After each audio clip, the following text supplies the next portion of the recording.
Hey everybody, it is Garrett, and I wanted to review Megadeth's new self-titled album. It was released January 23rd, and it's their 17th and final record. So we get 17 albums of Megadeth. This is album 17.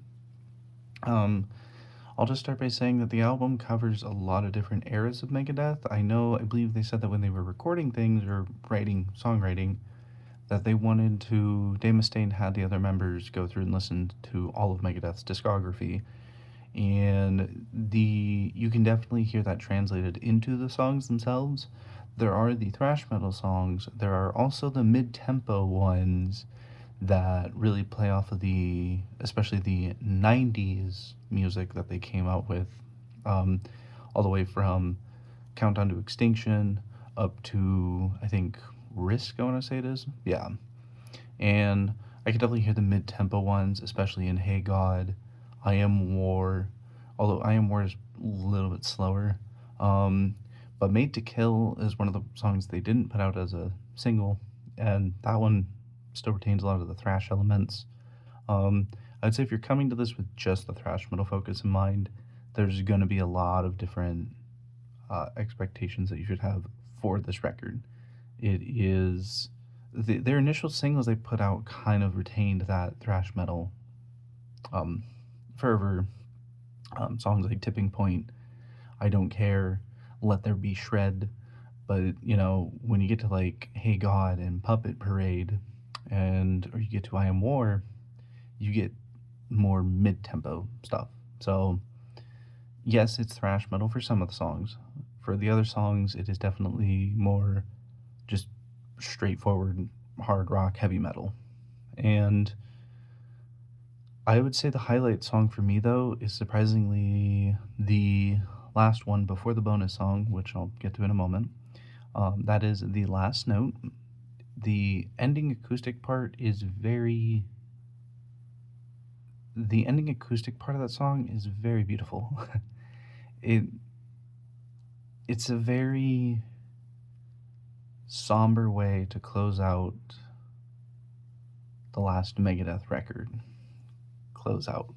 We're gonna get to that, but you know, and when he closes out with like, "I came, I ruled, now I disappear," and it goes into just those last few acoustic notes.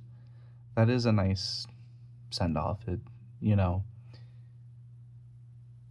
it's like a thank you to the fans, I guess. He's like, they gave me a name, things like that. So, yeah, I would say it's a really good last song to send off on.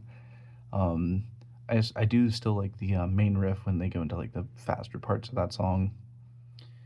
And then there is the big surprise one, Ride the Lightning. They covered it as a bonus track. So Dave Mustaine wrote a decent amount of parts for Ride the Lightning. And apparently, like 10 to 15 years ago, he forgot the name of the song with the riffs, which I think is a lie, but it is what it is. But he covered Ride the Lightning, initially written and recorded and released by Metallica. And the cover is a almost note for note translation of the original song, so you're not going to be having any surprises. Um, with Dave Mustaine's snarly voice when it comes to singing, it kind of gives the song. I don't know. Like, the thing is that I've been waiting for the cover, so I'm happy to hear it and listen to it, and I'm excited to hear and listen to it. I just don't know how others would feel if they were to listen to it and go, why did they cover it this way? Like, isn't this like one of the biggest heavy metal bands and they're covering it in just like a note for note straightforward cover? Aren't they going to add their own spin? Well, their own spin is that this Ride the Lightning initially had two or three really prominent riffs that Dave Mustaine wrote, particularly the 5-7-6-8 riff, and then you have the spider chord riff too. The but you know, you get that to kind of cap off the record. So the bonus track is the cap off. The last note's probably the final. So yeah, the last note is the final curtain call. And Ride the Lightning is the encore of sorts. And so, kind of like in a weird, like Inception style of songwriting, they've basically done the last note and they've done Ride the Lightning as the encore, but Ride the Lightning was written when Dave Mustaine was in Metallica and they took and used a lot of his riffs.